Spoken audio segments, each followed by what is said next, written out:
humano igual a vocês, passa as mesmas privações que vocês, as mesmas necessidades que vocês, conto com a provisão divina do Senhor na minha vida, porque se não fosse o Senhor, não estaria nem aqui. Quem me conhece pode ficar claro nessa questão de saúde, já era para ter ido embora.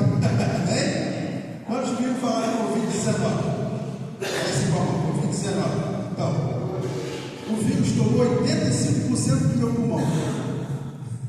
Hoje eu posso falar isso como testemunho. 85% do meu pulmão. Era médico que disse para mim, se você fosse fumante, já era. Minha mãe está ali, né? Fiquei na centro de CTI, no PI. Então eu estou aqui pela misericórdia de Deus. Como vocês estão aí pela misericórdia de Deus, né? Então, nós vamos compartilhar uma palavra do Senhor nessa noite, que vai edificar o seu, o meu e os nossos corações nessa noite, amém? E nós vamos ler o livro de João, capítulo 3, o Evangelho de João, capítulo 3, amém? Para se ficassem bem atentos, ouvissem a palavra, diz assim, o título é Encontro de Jesus com Nicodemos. Digo, Encontro de Jesus com Nicodemos. Né? Diz assim, havia um fariseu chamado Nicodemos, uma autoridade entre os judeus, e ele veio a Jesus à noite e disse, Mestre, sabemos que ensinas da parte de Deus, pois ninguém pode realizar sinais milagrosos que estás fazendo, se não estiver com ele. Em resposta, Jesus declarou, digo-vos a verdade, que ninguém pode ver o reino de Deus se não nascer de novo. Diga, nascer de novo. Nascer de novo. E perguntou Nicodemos, como pode alguém nascer sendo velho? É claro que não pode entrar pela segunda vez no ventre de sua mãe e nem renascer. Respondeu Jesus, digo-lhe a verdade, que ninguém pode entrar no reino de Deus se não nascer da água e do Espírito. O que é nascido da carne é carne, mas o que é nascido do Espírito é Espírito. Não se surpreenda pelo fato de eu ter dito, é necessário que vocês nasçam de novo. O vento sopra onde quer. Você escuta, mas não pode dizer onde vem e nem para onde vai. Assim acontece com todos os nascidos do Espírito. Perguntou Nicodemos, como pode ser isso? Disse Jesus, você é mestre de Israel e não entende essas coisas? Asseguro-lhes que nós falamos do que conhecemos e testemunhamos do que vimos, mas mesmo assim vocês não aceitam o nosso testemunho. Eu lhes falei de coisas terrenas e vocês não creram. Como crerão se não falar de coisas celestiais? Ninguém jamais subiu ao céu ser que aquele veio do céu, o Filho do Homem. Da mesma forma como Moisés derrubou a serpente no deserto, assim também é necessário que o Filho do Homem seja levantado, para que todo aquele que nele crê não pereça e tenha a vida eterna. Porque Deus amou tanto o mundo que deu seu Filho unigênito, para todo aquele que nele crer não pereça, mas tenha a vida eterna. Vamos repetir esse versículo 16?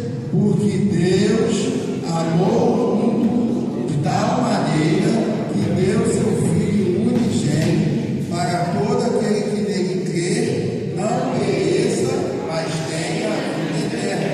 Pois Deus enviou seu Filho ao mundo para não para condenar o mundo, mas para que ele fosse salvo por meio dele. Quem nele crê não é condenado, mas quem não crê já está condenado. Diga, misericórdia.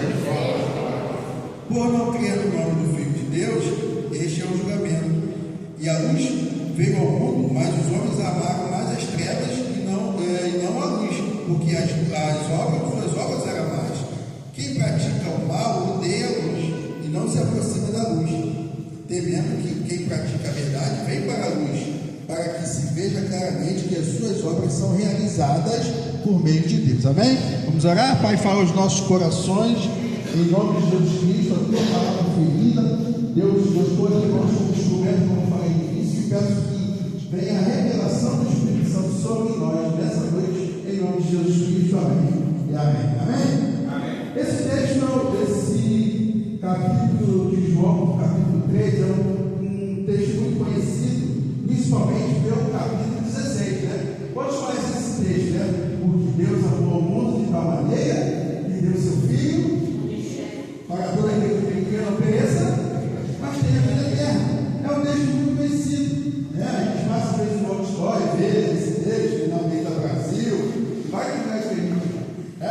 Mas esse texto tem um contexto muito interessante.